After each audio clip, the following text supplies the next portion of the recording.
Non-player characters often spend their existence totally alone. But for some, it's not just part of the programming, it's the narrative. I'm Falcon, and today on gameranx, the 10 loneliest NPCs in video games. Number 10 is Fuuka Yamagishi from Persona 3, who is essentially a bullying victim who desperately needs somebody. She has a kind nature, but it seems like people just take advantage of it, and therefore it's very hard for her to develop any meaningful relationships. She doesn't get along with her parents, she doesn't get over a certain death very well, and just generally has an inferiority complex. And if there's anything that can make somebody lonely quicker than feeling inferior to everyone in the world, I don't know what it is. That is instant alienation from everyone, and sadly Fuuka constantly feels it. Number 9 is Bodley from World of Warcraft. Now, if you head up to a balcony in the Blackrock Spire, and you happen to have the extra-dimensional ghost revealer, you'll find Bodley, who was killed back in the day when he was part of a mercenary company. He can't go anywhere, he's been sealed in this location, and nobody can see him or talk to him or anything like that unless they've got an extra-dimensional ghost revealer, and as you might guess from that name, it's not the most common item in the world. Bodley is a long-winded fellow who just is happy to talk to somebody, and that goes for while he's giving you quests and even if you return after the quests are done. If you actually end up doing that, he'll compliment you because you look great, and as they say, you catch more flies with honey than you do with vinegar. Number 8 is also from World of Warcraft, Nicole, an ex-socialite, a dead socialite, that you can only see if you've got the Eye of Divinity on, which, if you find Harris Pilton in the World's End Tavern, who is a vendor and a socialite,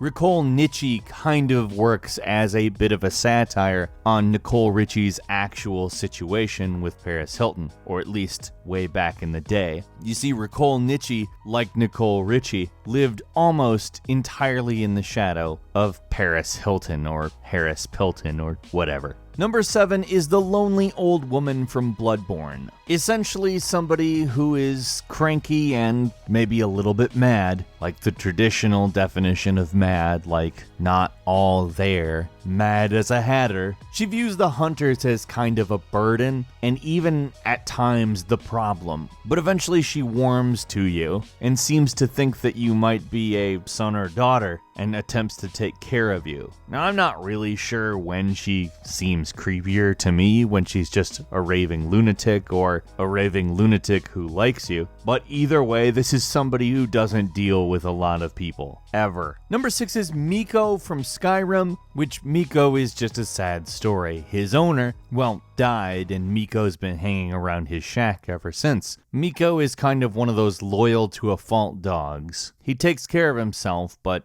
looks sad as hell. Like, if you've seen any NPC that they've imbibed with an emotion in Skyrim, it's Miko and loneliness. They patched it so you could adopt Miko and try to give him a home and all that, which is great because it used to be if you let him go anywhere, he would just head back to the shack.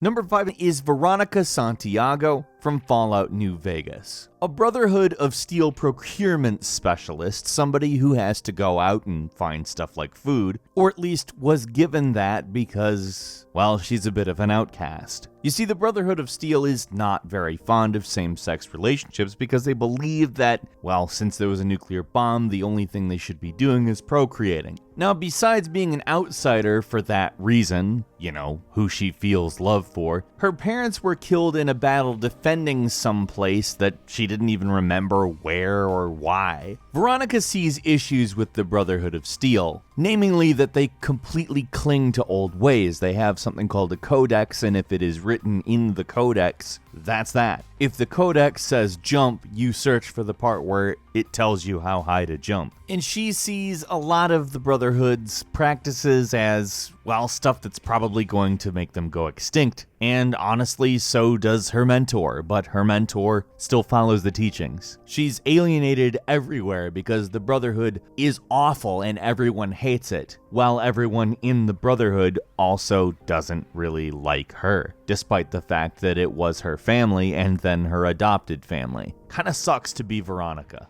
Number 4 is Billy West from Red Dead Redemption. Now you'll see him out picking flowers for his wife Annabelle, which sounds very sweet and nice. But as it turns out, Annabelle isn't alive. That doesn't mean Annabelle isn't around. He's got her in a chair in his house, and either thinks she's alive or just really wishes she was alive to the point where he's willing to basically just live his life around a corpse. Now this seems particularly weird until you probably think of the fact that this old guy doesn't have a lot of people in his life and probably really misses his wife. I mean, it doesn't make it not weird, it just makes you understand it. Losing the person in your life that matters most is never going to make anyone react well, and my guess is that this is a very isolated individual who only had his wife, but sadly she's gone.